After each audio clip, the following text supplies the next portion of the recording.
Amen. Amen. What a great Savior. Amen. All right, tumayo po tayong lahat at buksan po natin. That was great song. Amen. Great choir, great quintet, and a solo. 1 Corinthians chapter 15, please. 1 Corinthians chapter 15. Kung naunawaan po natin ang awitin, mga kapatid, kailanman hindi natin iisipin ang isang show. It's really true. No. What a Savior. What a Savior.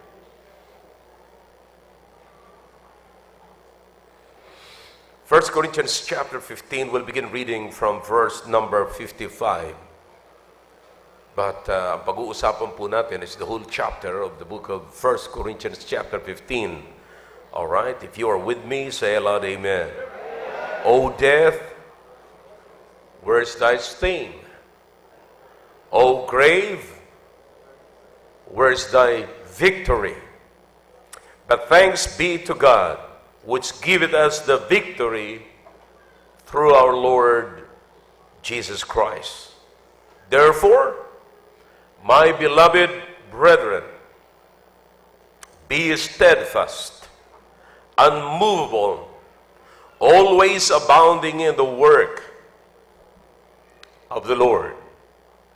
For as much as ye know that your labor is not in vain in the Lord. The title of this message this morning is about labor not in vain. Labor not in vain. Kamakailan lamang po ang buong mundo, hindi lamang po ang Pilipinas, ay nayanig at nagkaroon po ng kaalaman tungkol sa kamatayan ng isang pinakamayaman sa Pilipinas na wala pong iba kundi si Ginoong Henry C. na may-ari at nagpasimula ng Shumart. At ayon po doon, of course, sa mga listahan, in fact, napakarami pong nagluksa. Isa po sa mga bumisita sa kanyang labi ay ang ating mahal na presidente. And gusto ko nga rin sanang bumisita, kaso hindi naman ako papasukin. But anyway, isang punto mga kapatid is nandoon sa listahan, sa dyaryo, sa mga balita, yung mga ginawa ho na tulong ni Henry C. Ginoong Henry C. At yun po ay hindi mapapasubalian, hindi po natin maitatanggi na marami hong ginawang kabutihan at tulong si Ginoong Henry C. At yung mismong mga natulungan niya ang nagsasabi na nagpapasalamat sila sa tulong na ginawa ni Ginoong Henry C. At hindi po natin kayang pasubalian. Totoo po yan. Hanggang ngayon, marami hong may trabaho dahilan sa SM. Contractual man yan or regular, whatever, sila po ay kumikita. Subalit, ang isang bagay na akin pong sumagi sa aking isipan na nag-attract po sa akin para gumawa ng mensahe na katulad nito. At ako'y nanalangin sa Panginoon, anong mensahe ang pwede kong dalhin sa inyo sa umagang ito na pwede maunawaan maging ng ating mga bisita. Ito po ang naibigay sa akin ng Panginoon. Ang katanungan po is this. Yung kanyang nagawa ay katanggap-tanggap o tinanggap ng Diyos o ito po kaya ay nagkaroon ng kabuluhan sa harapan ng Diyos. Nais ko pong sabihin sa lahat, no, I'm not trying to condemn anybody here or whatsoever, whosoever. Pero ang gusto ko lamang pong sabihin sa inyo, mga kapatid, mga kaibigan po namin bisita ngayon, na hindi po lahat ng ginagawa nating mabuti ay katanggap-tanggap sa Diyos. Hindi sapagkat tayo nagbigay ng pera sa mga mahihirap, ang ibig sabihin niyan ay katanggap-tanggap sa Diyos. Hindi sapagkat napakarami nating natulungan, ang ibig sabihin niya ay katanggap-tanggap sa Diyos. In fact, in the book of Matthew chapter 7, kung inyo pong titignan natin this time, ay meron po kayong mga makikita doon na gumagawa ng kabutihan sa maraming mga tao sa pangalan ng Panginoon, pero ang Panginoon ang higit na nakakaalam kung sino sila. So, this message is not intended. I do not intend to put somebody down or to discourage anybody na gumagawa ng mabuti. Pero ang intention ko po sa mensaheng ito ay siguraduhin po natin na ang ating ginagawa is not in vain. Sapagkat ang Biblia naman po ay nagbibigay po nagtuturo ng tamang pamamaraan kung paano po tayo gagawa ng kabutihan sa pangalan ng Panginoon. And we must understand the reason on how to labor not in vain. How to labor na ito ay kikilalanin ng Panginoon at tatanggapin ng Panginoon. So ito po ang dapat po nating maunawaan sa umagang ito. Marami ho tayong ginagawa, dapat po nating maunawaan ito. Lahat po tayo nandito mga kapatid, mga kaibigan po namin bisita, dapat po natin maunawaan kung ano ang ginagawa po natin ngayon at para kanino natin gagawin yan. Ayan? Dapat po maunawaan natin. Tayo po muna sandaling manalangin. Dakilang Diyos, salamat po sa mga talata na binasa po namin. Salamat po na meron po kayong pamamaraan kung paano po namin maunawaan ang aming pong mga ginagawa, Panginoon. We surely, O God, don't want to labor in vain. We want everything, O God, that we do is for your own glory and honor. Ito lamang po ang tanging paraan para masigurado po namin ang amin pong buhay sa ibabaw ng lupang ito na kaaya-aya po sa inyong harapan. Pagpalain niyo po ang pag-uusapan po namin ito. Sa pangalan po ni Jesus, ang aming dalangin. Amen. All right, thank you. You may be seated. Everybody pay attention here para makita niyo po, mga kapatid, ang outline ng talata o ang outline dito sa chapter 15. The main thing here is pinakang buod ng chapter 15 is about Paul teaching the Corinthians about the resurrection. Pero bakit tinuturo ito ni Paul? Bakit merong resurrection na binabanggit si Paul? Sapagkat tinuturuan niya ang mga taga-Korinto, ini-encourage siya patungkol sa ginagawa nila, sa kanilang pananampalataya, at sa kanilang ginagawa. Everything since they got saved, brethren, simula nung sila'y naligtas, ang kanilang mga ginagawa ay nakabatay na po sa kanilang pananampalataya. Now, here is the outline. First of all, they should not believe in vain. Because if they believe in vain, number two, their faith is in vain. And if their faith is in vain, number three, their labor is in vain. And number four, even our preaching is also in vain. See that? So kaya maging mauunawaan ng mabuti ito, dapat maunawaan ng mabuti ito ng napakarami hong tao ngayon at napakaraming Kristiyano. Now, listen to me now. Lahat ho, pwede kang gumawa ng mabuti at pwede kang gumawa ng masama. Lahat ng ginagawa po natin ay nakabatay sa ating pinaniniwalaan. Kaya mo ginagawa ang isang bagay sapagkat yun ang iyong paniniwala.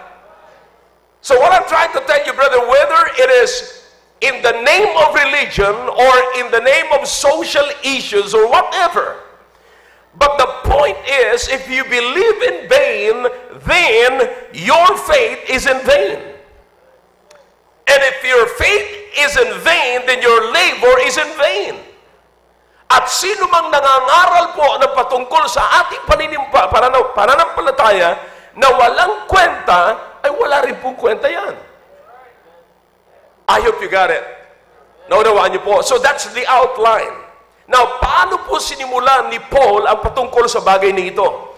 Upang ma-encourage siya, mga taga-Korinto, na huwag silang mag-labor in vain, ano at paano sinimulan po ni Apostle Pablo.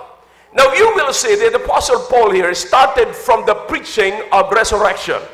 Why is resurrection? Because, first of all, the Apostle Paul must prove that the Lord Jesus Christ died, but He did not stay. When He died, hindi po siya nanatili sa libingan, kapatid, at hindi po siya nanatiling patay. So, prenume at kinakailangang i-prove ni Paul na ang Panginoong Jesucristo, mga kapatid, ay muli hong nabuhay. That is exactly what he said in verse number 1. And also in verse number 2.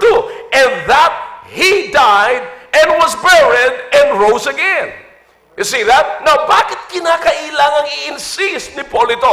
Kinakailangang patunayan. Because, listen, our faith, like what I've said, na dapat anumang ating pinaniniwalaan ay meron tayong batayan.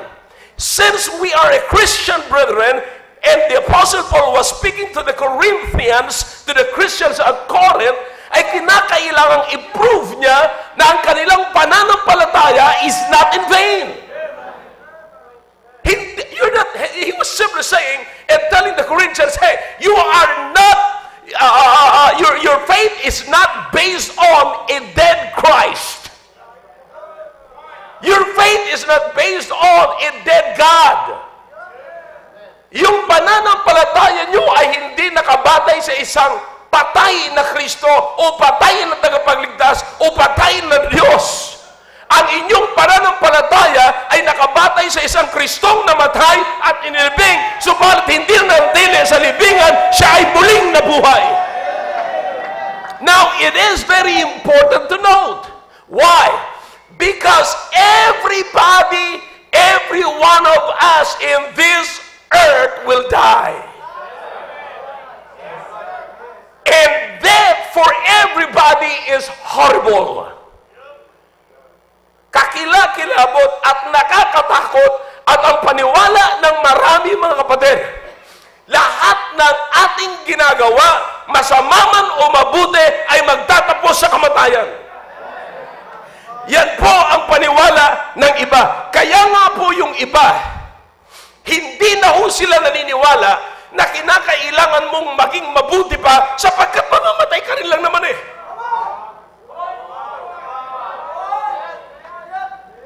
What is important right now is enjoy life. And to enjoy life, it doesn't matter whether you're doing what is right, whether you are doing what is wrong. The best of all, to enjoy life is that you enjoy it.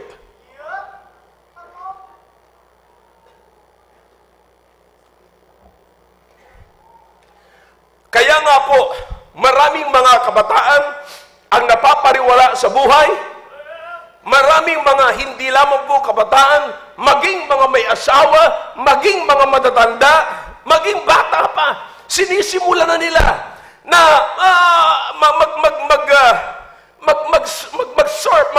mag-discover ng buhay na kung saan sila sasagana, saan sila sasaya. It doesn't matter kung mabuti yan o masama, basta't kinakailangan lumigaya. Basta't kinakailangan maging masaya ako. Bakit? Sapagkat ang paniwala po nila, ang buhay ay nagtatapos sa kamatayan. Kaya, you must enjoy life. Everybody believes that the end of the story is death. Hindi po ganoon ang perception ng Diyos pagdating sa kamatayan. Lalong-lalo na po, nagiging mas grabe ang pag-aalala natin sa kamatayan kapag nakakakita tayo ng mga taong namamatay. Lalong-lalo na pag nakita po natin yung mga kamag-anak po natin, mga loved ones po natin na namamatay. At pagka namatay sila, nakita natin kung anong klaseng kamatayan, mas lalong nakakatakot po. Maraming kinakabahan pagdating sa kamatayan. Pero kinakailangan po ang sinumang at anuman, kaninong kamatayan man ang nakikita natin mga kapatid, dapat ho yan ay mag-impact sa buhay po natin. At mapapatunayan po natin na totoo talaga na ang kamatayan po ay darating sa buhay ng tao. Kinakailangan tanggapin po natin sa buhay po natin na isang araw mamamatay po tayo. Yung iba sa iyo, kumakatok na kayo sa upuan. Now, what I'm saying that everybody in this auditorium this morning must admit that one day we will have to die. I know, alam ko po mapatid, you don't want to think about it, you don't want to dream it. Ayaw mong isipin yan, ayaw mong sumagi sa panaginip mo yan. Subalit sa ayat mo sa gusto, ang totoo po niyan, darating sa atin ang kamatayan. Yung iba sa inyo, na-experience nyo na po yan, nakita nyo kung paano namatay ang inyong kamag-anak, mga mahal ninyo sa buhay, mga kapatid. Pero kung hindi nyo pa man nararanasan, sige lang. Pero sinasabi ko po sa inyo, mga kapatid, darating yan sa buhay mo. Na isang araw, makikita mo ang magulang mo, makikita mo ang anak mo, makikita mo ang kamag-anak mo, mahal mo sa buhay, na darating ang kamatayan. Sinasabi ko po ito sa inyo sapagkat napakarami na halos pagka namatay yung kamag-anak, kung ilang taon na nagluluksa pa rin. You see, life must go on. Pagkatapos mo punasin ang iyong, sige na, alright, let's keep going. Iyak ka lang ng konti, punas ka lang ng konti, sige na, larga na. But what I'm saying, brother, is this, ang kamatayan po ay totoo. Ano po ang nais kong makita nyo po rito, mga kapatid? Kinakailangan tanggapin po natin sa buhay po natin, at ako po'y naniniwala na katulad sinasabi ni Apostol Pablo, ang kamatayan ay totoo. But meron tayong dapat na bahagi sa kamatayan na dapat po nating bigyan ng pansin at seryosohin, mga kaibigan, mga kapatid. So makikita po natin na lahat po tayo ay makakaranas ng kamatayan. At darating sa punto ng assignment natin sa ibabaw ng lupang ito ay matatapos na. In fact, there will be a day in history that will be your last day in this planet Earth. Magkakaroon ng panahon sa buhay mo, mga kapatid. Marami ng kwento. Hindi lamang po natin alam kung kailan.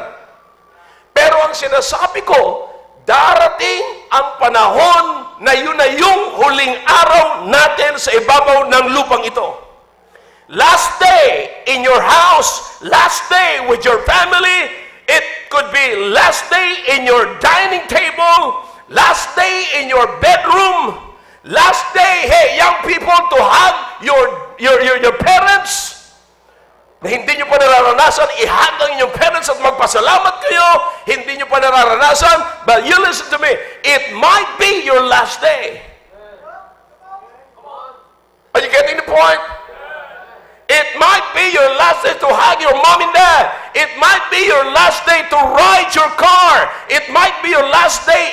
It might be your last day in your job, last day in your church, last day to read your Bible, last day to pray, last day to sing gospel song, last day to shake hands with the brethren, last day to say to smile with someone, last day to say, sorry. Now, naisip niyo po ba yan, mga kapatid? Naisip niyo ba na yung sinasabi kong last day could be today? Hindi po intended ang mensaheng ito para takutin kayo. But to make you aware that death is real. It doesn't matter your age. It doesn't matter your economic status, your educational level. Death approaches everybody. Lahat po yan ay hinaharap ng kamatayan. Death will come to your life. It doesn't matter how much money you have, how much education you have. Death doesn't care what you have left undone. Hindi mo pwede sabihin sa kamatayan, sandali lang, meron pa akong tatapusin. Hindi ko natapos. Sandali lang, may papag-aralin pa akong anak. Sandali lang, hindi pa ako nakapag-church. Sandali lang, hindi pa. No. It doesn't matter kung meron ka bang tatapusin. When death strikes, darating at darating ang kamatayan. I'm simply saying that any time today could be your last day. Maraming namamatay, mga kapatid, na maayos ang katawan, malulusog ang katawan. May muscle sila, bata pa sila. Maraming namamatay na natulog lamang, pero hindi na nagising. Palagay ko nagsasalita po ako rito na hindi bago, mga kapatid. It seems na para kayo namamangha. Pag pinag-usapan ng kamatayan, hindi na kayo bakit ba naman yan mensaheng yan? Ano ba naman itong pastor na ito? Mga kapatid, as it is appointed unto man wants to die. Sa pag-uusapan po natin sa hindi, darating at darating ang kamatayan. You see, darating at darating ang kamatayan. Maraming namatay po, they never get a chance to say good morning. When they sleep in the evening, they didn't wake up. They never get a chance to say good morning. They never get a chance to say goodbye. Sa pelikula lamang po yun, mga kapatid, na bago mamatay, kinakausap muna ang kanilang mga mahal sa buhay. Tapos maya-maya, namamatay na. Biglang gising. Nag-iyakan na sila, sandali lang, may nakalimutan ako. Pelikula lamang po yun, mga kapatid. Pero sa totoong buhay, no, you cannot do that. Some of them died and never get a chance to shake hands with someone and say, sorry sa ginawa ko. No, wala na. Kaya kung kayo may pagkakataon na meron kayong problema sa iba, you say sorry na. Because this could be your last day. A drunk man died in his sin and never get a chance to ask forgiveness to God. Some Christians died and never get a chance to live a victorious Christian life. Never got a chance to say, Lord, I'm about to die now. Please give me a chance to fix my life now. Di po ba nakakalungkot na napakarami mga Kristiyano namatay, dumating sa kanila ang kamatayan, hindi man lang sila nakaranas ng matagumpay na buhay ng Kristiyano? At kapag ka mamamatay tayo, bago tayo mamatay, wala na tayo mag-chance sa sandali lang, aayusin ko na po ang buhay ko. A-attend na po ako every Sunday morning. Hindi na po ako a-attend occasionally. Hindi na po ako a-attend kung kailan ako may sakit. Hindi na po ako a-attend. A-attend na po talaga. Magiging faithful na po ako, Panginoon. No. Again, this might be your last day. Some of us thinks that you can straighten your life in the last minute of your life. But I'm here to tell you that tomorrow is not a promise. Boast not thyself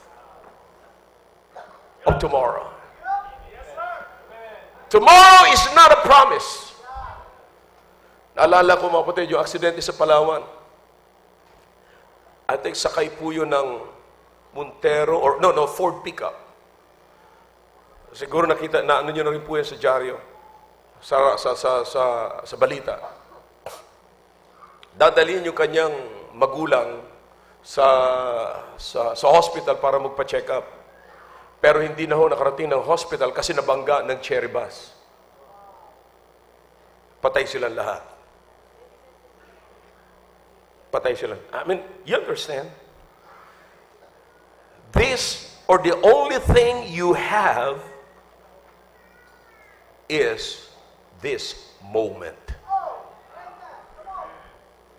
Naalala ko po yung isang quotation sa isang awitin or poem. Sabi niya, this minute. So your only chance is this moment. This minute. It has only 60 seconds in it. If it falls upon you, you can't refuse it. You didn't seek it, didn't choose it, but it's up to you if you use it. You must suffer it if you lose it. Give an account if you abuse it. Just a little tiny minute, but 60 seconds in eternity is in it. Alam niyo, maraming sinasabi ang Diyos patungkol sa kamatayan, mga kapatid. In fact, from the very beginning of the creation, nandun ho yun. Nung nilikha ng Diyos ang langit at lupa, nung nilikha niya at pinaghiwa-hiwalay niya po, mga kapatid, yung hiniiwalay niya yung land mula sa tubig, hiniwalay niya ang tubig mula sa land, hiniwalay niya ang araw sa gabi, at nagkaroon ng mga bituin, lahat ng mga yan. And then nilikha niya po ang tao, nasa isipan ng Diyos ang kamatayan. Genesis chapter 2, verse number 17, but of the tree of knowledge of good and evil, thou shalt not eat of it, for in the day that thou eatest thereof, thou shalt surely die. So death is in the mind of God. Death is in the mind of God. So alam niyo kung gaano kaganda, kabuti ng Diyos natin? Na alam niyang darating sa atin ang kamatayan. Alam niya na merong kamatayan. Kaya pinaghandaan niya po ang kamatayan na ito. Na maging si Adan at si Eva ay pinaghandaan niya. I hope everybody's listening to me. But Eve, like the wives here this morning, led her husband to disobey God. Parang hindi niyo nakuha yun. Si Eva po, nakatulad ng ilan sa mga asawang babae rito, hinimok ang kanyang asawang lalaki na sumuway sa Diyos. I'm sorry kung napalungkot ko po kayo. Pero yan po ang totoo. But both of them died in the presence of their Creator, God. They are separated from God. Now, in fact, this is what we call a spiritual death, mga kapatid. Sapagkat, ang sabi, kayo'y mamamatay pagka ginawa nyo ito. Alam nyo, may napansin po ako rito, mga kapatid. Gusto ko lamang isama po ito, no? Sa mensaheng ito. Alam nyo, napansin nyo po ba, na sinabi na ng Diyos kung ano ang dapat nilang hindi dapat gagawin. Ang ginawa, sabi ng Diyos, huwag nyong gagawin ito. Pero ginawa pa rin nila. Minsan nung naiisip ko na gagawin natin sa mga anak, baliktarin din natin ang utos. Pagawin natin sila ng masama para gumawa ng mabuti. Sabi ng Diyos, huwag niyong gagawin yung masama. Huwag. Sinabi ng huwag mong kakainin ito. Eh kung sinabi siguro ng Diyos, kainin mo yan, masarap yan. Baka hindi nila kinain. Sa akin lang po yan, huwag niyong gagawin yan. Pero minsan parang gusto ko rin sabihin sa mga full-time. Sunugin niyo yung taas. Baka hindi nila sinunog, mga kapatid. Kayo mga misis na maninigarilyo ang asawa niyo, sabihin niyo, oh, sige, manigarilyo ka. Ibili kita ng sigarilyo. Baka tumigil siya na sa paninigarilyo. Well, pag-aralan niyo pati yung context. But anyways, ano lang ho yun, sinali ko lang mga kapatid. But it's not in my outline. No? Kasi kanina, habang binabasa ko uli, sumagi uli yan. Ito pala, negative. But anyways, now, makikita niyo po mga kapatid dito, this is the spiritual death. Now, imagine na noong unang magkasama po sila ni Adan at ni Eva, kasama nila ang Diyos. Pero winarningan sila ng Diyos. So sabi nila, huwag niyong kakainin niya. Tiyak na pag kinain niya, tiyak na kayo mamatay. Ibig sabihin, mapapahiwalay sila sa Diyos. Alam niyo mga kapatid, ang scope ng kasalanan ng kamatayan po natin, ang kaisipan natin patungkol sa kamatayan ay yung mawalan ng buhay ang ating katawan. But there is a far greater explanation for that. Mas malaki po at malawak ang pananaw ng Diyos sa kamatayan na tinutukoy niya. Hindi lamang po yung kamatayan pisikal, kundi kamatayan espiritual. Na-imagine, kapatid, na kapag tayo nagkaroon ng problema, wala tayong Diyos na matatakbuhan. araw-araw namumuhay ka, naghahanap buhay ka, na dumarating ang pressure ng mundo, pero wala kang Diyos na pwedeng takbuhan. I believe that this is more miserable than any other death. Imagine, araw-araw may activities ka sa buhay mo, pero wala kang Diyos na pwedeng kausapin. I hope you're following me. Wala kang Diyos na pwedeng takbuhan.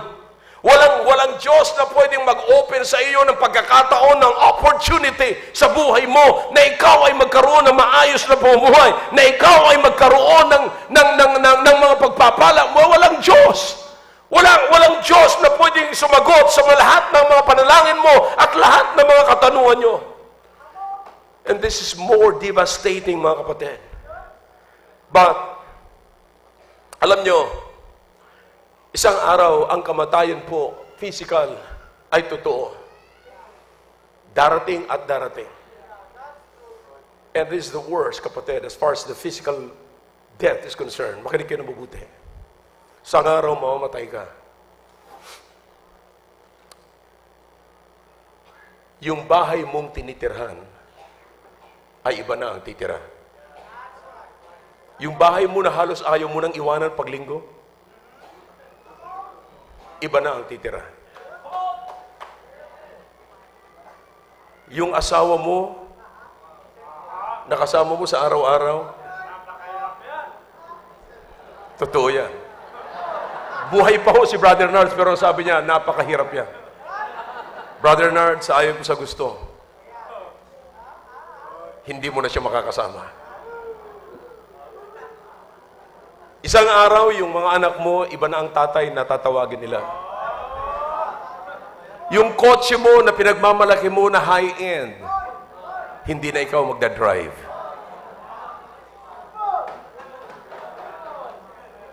Yung bedroom mo, ay iba na ang papasok.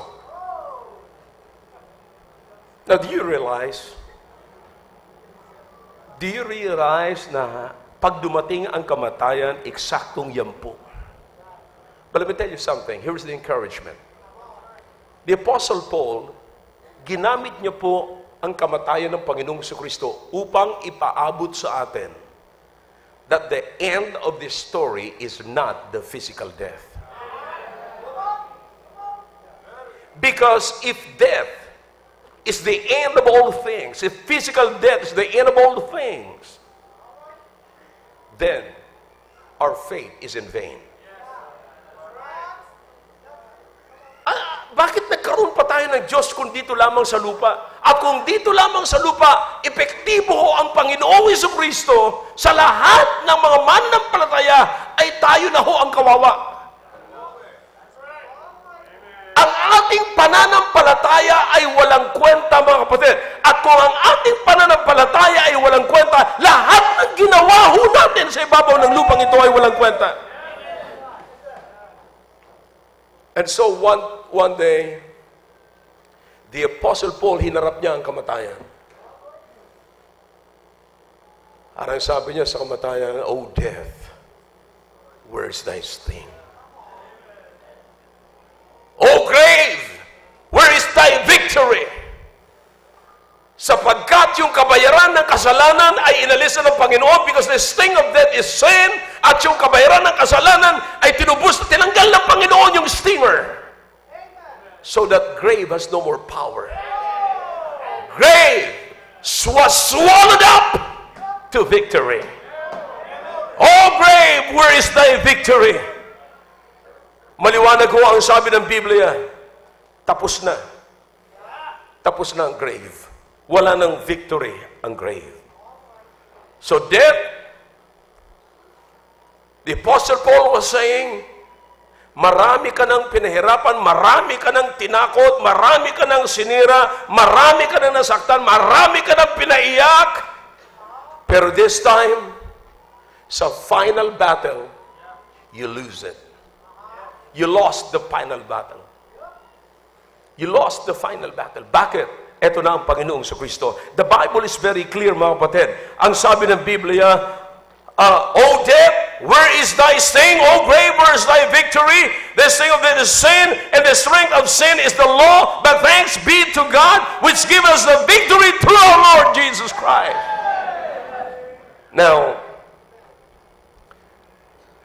lahat na lamang ng, kung i-review nyo mga kapatid, sa Old Testament, nakuha niya si Abraham, nakuha niya si Moses, nakuha niya yung mga men of old doon sa Old Testament, mga kapatid. Pero si Paul, hinarap siya sa New Testament. O grave, where is thy victory? Where is thy victory? This time, death is swallowed up in victory. For we know, Paul said, that if our earthly house of this tabernacle were dissolved, we have a building of God, an house not made with hands, eternal in the heavens. Hindi po itong katawan ito. Pag na-dissolve po ito, pag nawala po ito, meron pa tayo. Meron pa po tayo, mga kapatid. Kaya nga po, mga kapatid, alam mo, habang iniisip ko po ito, ang nasa isip lamang po natin, yung pagbalik ng Panginoon, pag nagkaroon ng rapture in a twinkling of an eye, we shall all be changed. O kahit na po dumating ang kamatayan, ang isang pikit ko po rito, pag dilat ko, langit na. Do you understand what I'm talking about here? You see that? Now, ito po ang pinoprove ni Paul sa mga taga-Korinto at dapat mapatunayan ni Paul na ang kamatayan dito sa ibabaw ng lupang ito ay hindi katapusan ng lahat. Hindi kawalan ng pag-asa. To be absent from the body is to be present with the Lord. That is exactly what Apostle Paul said. You see, now, alam niyo mga kapatid, walang ibang nakaharap dyan. Sa kamatayan niya, nakapagsabi. Naalala ko mga kapatid, si Abraham is the father of our faith, but Abraham's faith couldn't do it. Even Adam, he didn't defeat death. Wala akong nakapag-defeat ng kamatayan. Si Noah, he built an ark, but he couldn't defeat death. David was a great king, but he couldn't defeat death. Solomon has a lot of wisdom, but he couldn't defeat death. Methuselah lived for 969 years, but he couldn't last death. Jacob was a great deceiver, but he couldn't trick death. Joshua was a mighty warrior, but he couldn't fight death.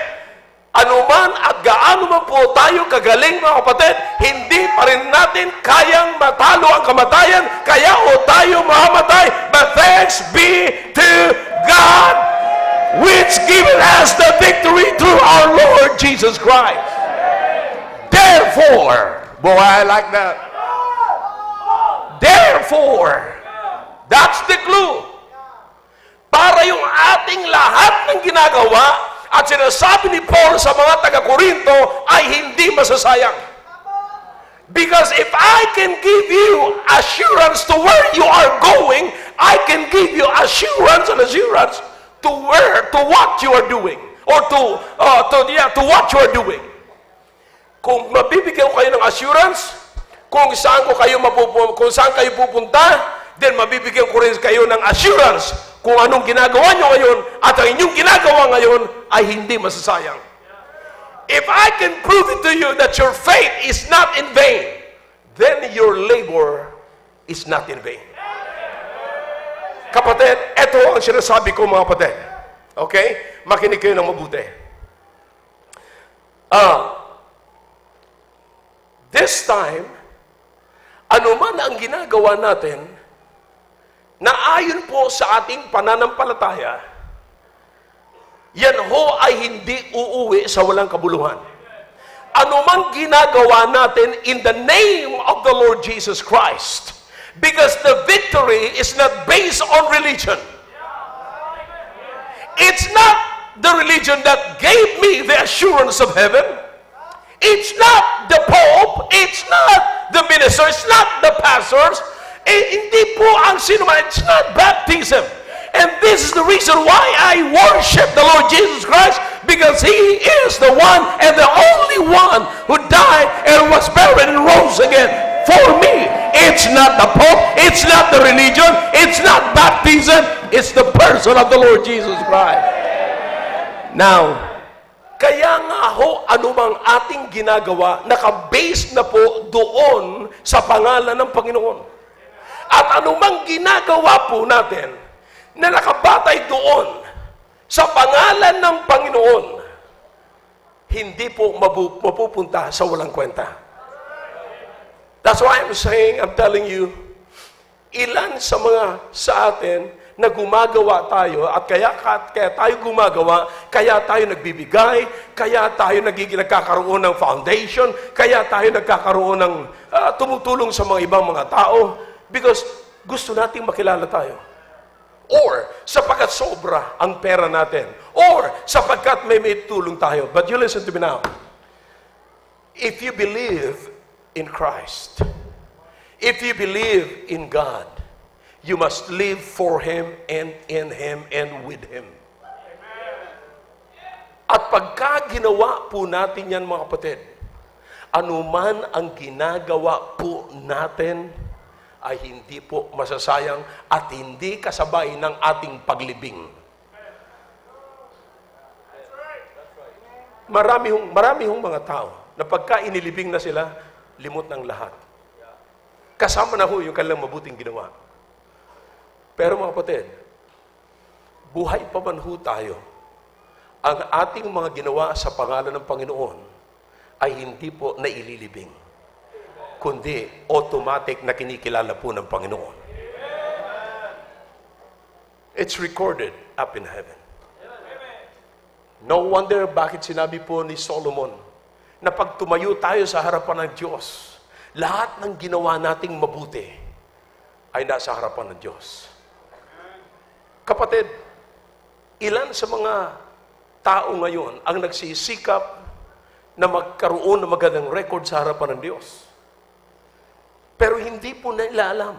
Kapatid, ang pinakang unang sinasabi ni Paul dito ay yung ating pananampalataya sa Panginoong Jesucristo. Paano po nagsimula yon? Una, kinilala po natin na ang ating sarili ay isang makasalanan. Pangalawa, pinagsisihan po natin ang ating kasalanan at tinanggap po natin ang Panginoon bilang sariling tagapagligtas. At Panginoon ang ating buhay. Once you do that, lahat ng ginagawa po natin ay nakabatay sa ating pananampalataya sa Panginoon. Nakabatay po yan doon sa ginawa ng Panginoon at yung ginawa ng Panginoon, yung po ating pananampalatayanan at yung ating pananampalataya doon sa namatay at inilibing at muling nabuhay ay wala pong, ay meron pong kabuluhan. At kung yun po ay may kabuluhan, ang ating pananampalataya rin ay may kabuluhan. At kung ang ating pananampalataya ay merong kabuluhan, lahat ng ginagawa natin sa Kanya ay merong kabuluhan. Kapatid, nais ko po sabihin sa inyo, yung iba sa inyo na pumunta rito ng maaga, may kabuluhan yan. Lahat ng mga bisita po namin nandito ngayon, pag naunawaan niyo po ang mensaheng ito, simula po ngayon, lahat ng gagawin po ninyo ay meron ng kabuluhan.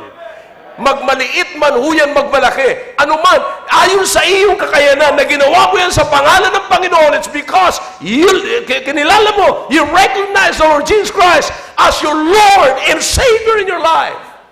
It doesn't matter who you are. It doesn't matter how big it is or how small it is. Sa harapan ng Diyos ay kinikilala ang iyong ginawa. Therefore, your labor is not in vain.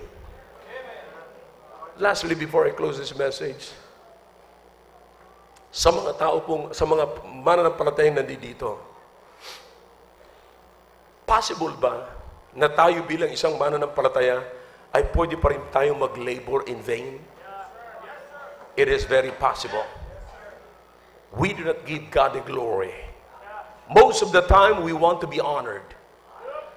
Na mapapansin niyo po yan mga kapatid, kapag ka ang tao ay hindi kinilala sa loob ng simbahan, hindi kinilala ang kanyang ginagawa, hindi kinilala ang kanyang pag-soul winning, hindi kinilala ang kanyang profession, hindi kinilala ang kanyang giving, hindi kinilala yung kanyang contribution sa gawain ng Panginoon, makikita niyo po mga kapatid, ma-offend. At kapag ginawa niyo yan, ang ibig sabihin niya, nagpapakilala lamang na ang iyong ginagawa ay hindi sa pangalan ng Panginoon at hindi sa glory ng Panginoon. Therefore, you are laboring in vain. But what I'm saying here is, labor not in vain. Brethren, The Apostle Paul laid it down. Nilay down na po ni Paul. Sinabi na kung saan niya ba, why is it necessary for the Apostle Paul to mention the death of the Lord Jesus Christ and the burial and the resurrection of the Lord Jesus Christ? Because that is the basis of our faith. Kung ang ating pananampalataya ay hindi yung nakabatay doon sa muling pagkabuhay ng Panginoon, kundi sa Kristong patay na, kasama yung ating ginawa sa kamatayan at wala ng resurrection. Bless God. Pag sinabi ng Biblia, we will answer before God, gusto ko yun. Ibig sabihin, hindi magtatapos dito ang buhay ko. We will stand before the judgment seat of God. Gusto ko yun. Hindi ako natatakot, mga kapatid. Hindi sa ako'y nagmamalaki na ako'y mabuting tao. No! But I'm simply saying na mayroong katiyakan ng ating pananampalataya at hindi nagtatapos sa ibabaw ng lupang ito. Dumating man sa akin ang kamatayan, one day, haharap ako sa Panginoon. Hindi nagtatapos dito ang aking buhay. Therefore, kapatid, anuman ang sinabi ko po sa inyo, anuman ang ginawa ko sa Pilipinas, anuman ang ginawa ko sa kapatiran, hindi nagtapos dito. Therefore, my labor is not in vain. Kapatid, let's always give God the glory. Whether we eat, drink, and die, we are God's. We belong to Him. Now, before we dismiss this morning, how would you like to die? If today will be your last day, is death still bothers you? Kinakabahan ka pa ba? Nababother ka pa ba na darating sa iyo ang kamatayan? Na sana makapagtapos man lang ang anak ko. Na sana maganito man lang. Na sana maganito. Alam niyo po ba, mga kapatid, na sa kahanda ng tao, sa kanyang kamatayan, wala na siyang nagagawa para sa Panginoon? Sa kahanda niya, sa kanyang kamatayan, hinahanda niya na parang aking anak, pagka nawala ako, meron ng hanap buhay ang aking anak, sana ganito na siya. Kahanda niya, wala na siyang oras para sa Panginoon. You know, it means death still bothers you. May pagkatakot ka pa rin sa kamatayan. But you still have or a few minutes, if not an hour, few minutes, na ano po yan? Upang magkaroon ka ng tamang decision that will determine your eternity. Bago tayo mag-iwahiwalay ngayon, para sa mga bisita po namin na nandito ngayong umaga, ang unang-unang pinamahagi po namin sa inyo ay ang katiyakan na anumang oras dumating sa atin ang kamatayan, 100% sigurado natin ang langit. Nasaan po yan? Na kay Kristo Jesus lamang.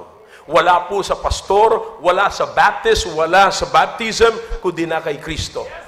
Wala pong ibang makakapagbigay sa inyo ng kamatayan. Walang ibang nakagapi ng kamatayan. The Bible says here in 1 Corinthians chapter 15, the last enemy that you are going to fight is death. Sino ang nakapag-conquer ng death? Wala pong iba kundi ang Panginoong Jesucristo. Hindi mo makakayanan yan. Darating at darating sa buhay mo. Pero kung dumating yan sa buhay mo at nakilala mo at kinilala mo sa buhay mo ang Panginoong Jesucristo, tinanggap mo siya ng buong puso bilang sarili mo tagapagligtas, wala na ho dapat katakutan ng kamatayan. Sapagkat ang lahat ng buhay mo ay hindi nagtapos dito, ang ginawa mo ay hindi nagtapos dito, kundi ang iyong ginawa ay may kabuluhan sa Panginoon. Don't labor in vain. Labor not in vain.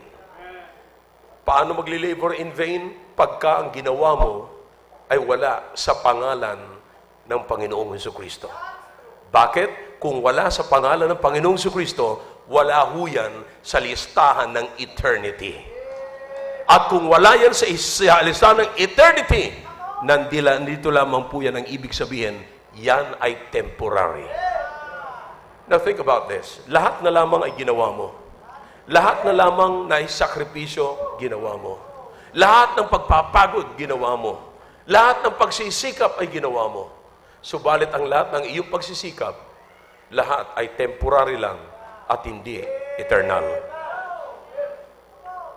Ngayong umaga, sana nakita po natin, okay? Our faith is not in vain. Why? Because our faith lies in the death, burial, and resurrection of the Lord Jesus Christ. And because our faith is not in vain,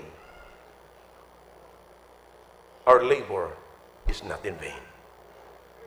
Brethren, isipin, anong mensahe nito sa atin mga kapatid? Tignan po natin lagi, saan nakatuon ang aking pananampalataya? Saan nakatuon ang aking ginagawa? Pag pumunta ako sa simbahan, ano ang nasa isip ko? Now, you understand mga kapatid, na napakarami mga Kristiyano nagmamalaki sila pagka sila naka-attend. Nagmamalaki as in, ito ako nagsimba ko at nananakot pagka hindi sila umattend. Brethren, you're laboring in vain. Sayang naman yung pagising nyo sa umaga, sayang naman yung pagbihis nyo. Gaano man kaganda ang bihis nyo, pagka yan ay nasa pangalan nyo at wala sa pangalan ng Panginoong Kristo, gaano man kalayo ang tinakbo ninyo, gaano man kamahal ang ginastos ninyo sa pagpunta nyo sa simbahan, it doesn't matter if it's not in the name of our Savior Jesus Christ. You should come to this church in His name. Not in my name, not in your name. If you want everything to be credited and you're not laboring in vain. Alin sa punto isipin po natin sa umagang ito? When was the last time na ginawa po natin ng isang bagay? Ayon sa ating kagustuhan, ayon sa ating kaluwanan, at hindi po ayon sa pangalan ng Diyos. Those are the things that we labor in vain. Lahat po yun na walang kwenta mga kapatid. But this time, this morning, pwede mo simulan ang buhay mo. Yes. Maaaring bukas, maaaring ito na ang huling araw ko. Huling araw na kasama ko ang misis ko. Huling araw na kasama ko ang asawa ko. Huling araw na kasama ko ang anak ko. Huling araw na pagsimba ko. If this would be the last day, then God knows na ang aking ginawa is not in vain. Every day, gagawa ako ng isang bagay. Sapagkat ang kamatayan ay totoo. Yes, ang kamatayan ay totoo. Pero hindi ang kamatayan ay katapusan. Lahat ng aking ginawa sa Panginoon ay hindi napunta sa walang kwenta. Kapatid, kung ako man ay kukunin ng Panginoon, ako'y nagsasalita sa aking sarili ngayon, I'll be glad. If God will take me home today, I'll be glad. Because it's gonna be not a sunny day, not a cloudy day, not a rainy day, but it's gonna be a crowning day. Why? Because my labor, I'm sure, is not in vain. Shall we all stand, please? Father, once again, we thank you for the message that we heard this morning. Thank you, oh God, for your people. Salamat sa binigay niyo po sa aming pandinig, O Diyos, sa lahat po ng aming narinig ngayon. Pagpalain niyo po ang inyong mga anak. Bawat anak niyo po na nandito ngayon, kausapin niyo po, Panginoon, na lahat ng aming ginagawa ay wag po naming gawin na walang kwenta. Kundi gagawin po namin ito, Panginoon, sa iyong pangalan, upang anumang oras dumating sa amin ang kamatayan, alam po namin na ang aming pananampalataya is not in vain, and because our faith is not in vain, our labor also is not in vain. Bless your people as they come to this morning. Your heads bowed, your hearts are closed. God is speaking to your hearts with that message. Then just step out of your seats and come forward. Kneel down and talk to God.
Dakilang Diyos, marami pong salamat sa ginawa niyo po sa aming kalagitnaan. Pagpalain niyo po, Panginoon, ang mga salita niyong nahayag. Salamat po sa mga anak niyo na tiklop-tuhod na lumapit po sa inyong harapan. O Diyos, huwag niyo pong pahintulutan na gawin po namin ang mga bagay na dapat po namin gawin ayon lamang po sa aming laman, ayon sa recognition ng tao, ayon sa aming convenience. But help us, O God, to do everything, to get it done in your name, O God. And in your praises, for your honor and glory. Sana po, Panginoon, ay muli po na kami aalab, Panginoon, hindi batay sa motivation ng praises ng tao o blessings of material things na natatanggap po namin, but because of what you have done for us. Because you died and was buried and rose again for us. That's the basis of our faith.